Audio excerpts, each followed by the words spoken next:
Mani Padme Hum, Om Mani Padme Hum, Om Mani Padme Hum. Greetings, beloved beings of light. I am Paul White Gold Eagle with PrimeDisclosure.com. Today is a very special day. This will be a transmission, a teaching, one of the most important videos that I've made in the last 10 years, over 10 years, and almost 3,000 transmission. Now this is going to be a teaching, a subject I've covered briefly in the past.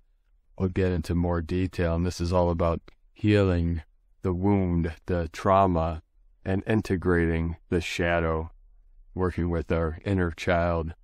But first, I'd like to explain a little bit about Buddha nature, Buddha mind, true nature. I'm out here, this very beautiful sacred portal on Pachamama. I wanted to come out here to record this very special video for you out in nature. It's a very beautiful day. It's a little chilly, about 37 degrees. It's 37. I prefer 73, heaven on earth, but we'll take what we can get. It's a beautiful sunny day. The sun's bright. I'm in the woods by a beautiful lake here out in nature.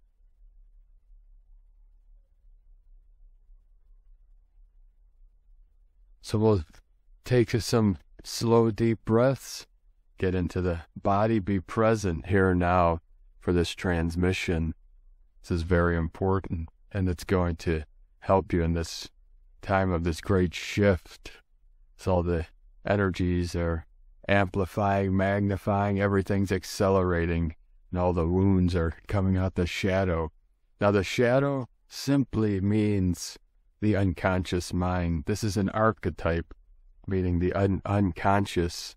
This is also a state of total calm, the void, emptiness, that no thingness we call mu, M-U, which is Buddha nature, our true nature, which is intrinsically empty.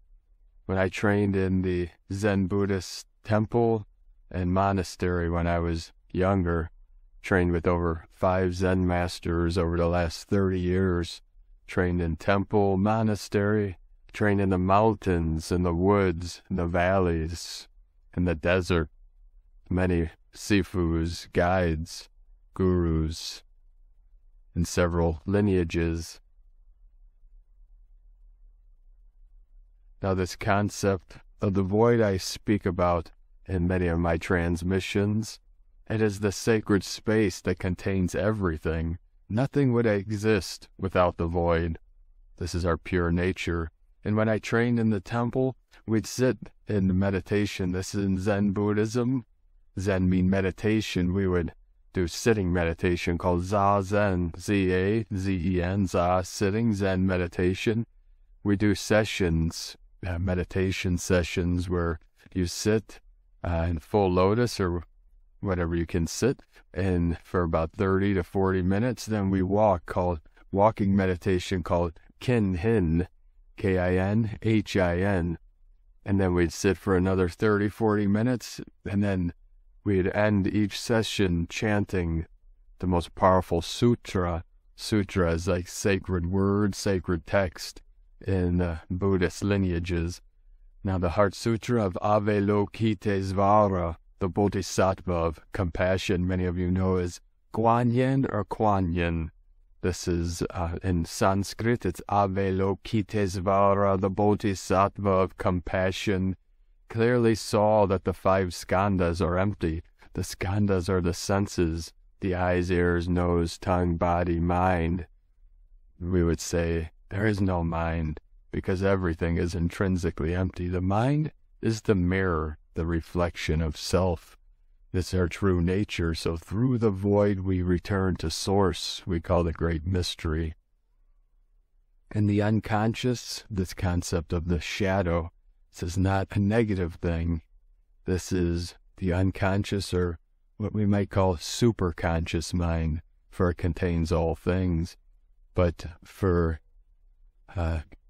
explanation's sake, we'll talk about the unconscious awareness, which is really our pure awareness, the Buddha mind. And we are integrating this mind. This is merging heaven and earth, the physical with the non-physical. For in the Heart Sutra, we say emptiness is form, and form is emptiness. One cannot exist without the other. They are intrinsically linked, and there is no separation in truth. These are concepts pointing to the truth. So we use these concepts to guide us to source, to the truth, the I am presence within. So one of the most important things you could do for yourself through your healing process, through the ascension process, is to give love to your inner child. Let me explain briefly. The inner child is the innocence, the wild spirit, the pure awareness, the God mind that is within you. And you are the only being in the whole infinite multiverse that can show this child love.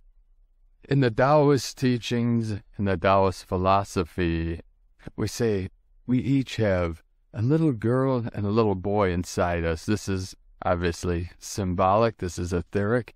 And we say they're in the kidneys. These children, they turn the water wheel, the water that circulates through the body. This is that the chi, the energy, flows through the meridians like sacred rivers.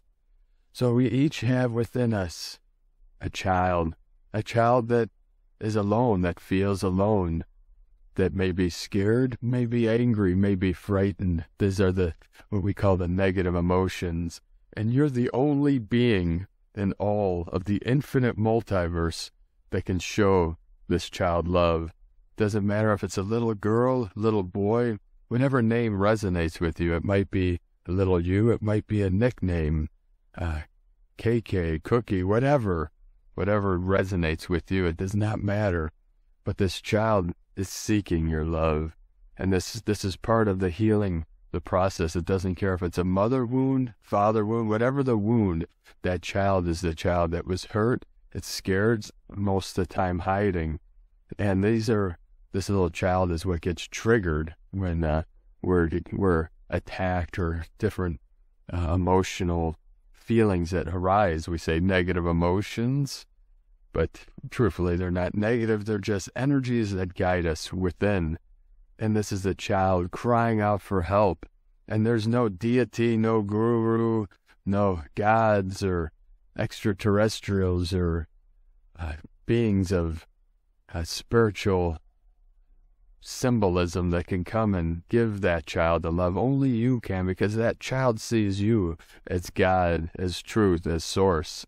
So you can visualize this child within you. It could be a little you, it could be another child. It doesn't matter, boy, girl, whatever resonates with you. And you want to hug this child. Let the child know that you have his or her back, that you love her or him, whatever this little one is, and see yourself hugging that little you, or the little representation of you, the little sacred being that's within, in that shadow, that's hiding in the shadows, waiting for the right moment to feel the love and to know that they are not alone, and know that they are loved and they're important, they're special. So see yourself holding and hugging this little child, and tell them, transmit as much love as you can, as much bliss. You'll feel this negative energies, this negative feelings, thoughts, emotions, just melting away, and seeing that little child be free. That little child is seeking freedom and the love of the mother, father, prime creator. And to them, you symbolize this deity, this source, this energy, that the higher self, we could say. And when we're in this vessel, we connect when we go into meditation and into bliss. We laugh our way to freedom, for this freedom is in the joy, it's in the happiness, the love that is within everywhere. So when we heal that child within, we help heal the world.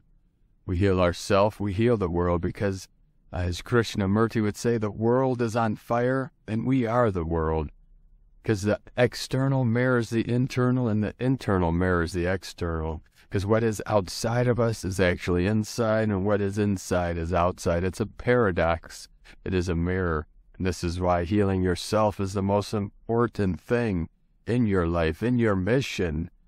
We have many missions, and yes, it's important to love your family, those around you, your community, to love the world, to transmit as much love and bliss and joy to the world as you can, as you possibly can. We're all doing our best here, so try to stay out of judgment, try to stay out of projecting outside of ourselves, those inner traumas, and keep going through and through and through, because we're very close to full breakthrough, and our 144,000 star seeds are stepping into mission and doing the healing work and doing the processes that are raising our vibration, raising our frequency through our sacred heart space and through the void. The mind is frightened. The little mind, the big mind is the void, is the sacred space that holds all of reality, that holds the whole cosmos. And when we go into that stillness, the still center, sacred center, we merge with that cosmic consciousness. We call it Christ consciousness, the Christos Sophia, the original divine feminine, divine masculine. This is the symbolism of Adam and Eve, the original feminine, the original masculine. We say divine masculine, divine feminine, or yin and yang, the eagle, the condor, Shakti, Shiva, dance together through the universe. The eagle and the condor fly together, and we're bringing back this Edenic energy. This is living from that still center, the paradise that's within, what we say, the kingdom of heaven within, and we get there through the love and through the bliss and the joy that's within. And we don't hide from the shadows. We don't do spiritual bypassing and all these things that the little mind wants to give names to. But we don't worry about those things either. It's none of our business, all this name calling and attacks from all sides in these final days, because the fear is coming up, the trauma. And anyone that attacks has not fully healed the inner child within. So we're going to end this video on this note. Just know that you're doing great. You're doing a great job. We're all doing the best we can. We just keep going through and through and through until full compression breakthrough. And keep living from your heart, walking the sacred path. I know it has not been an easy path for most of you, and the challenges will be well worth it once we go through the full quantum shift into the new heaven upon the new earth. So thank you all very much for coming on this great mission. Thank you all for all the support you've given us over the years. We appreciate each and every one of you. The eagle and the condor send you so much love, blessings, and blessings. Cute little creature just ran across the path. So have a beautiful, blessed ascension process. Namaste.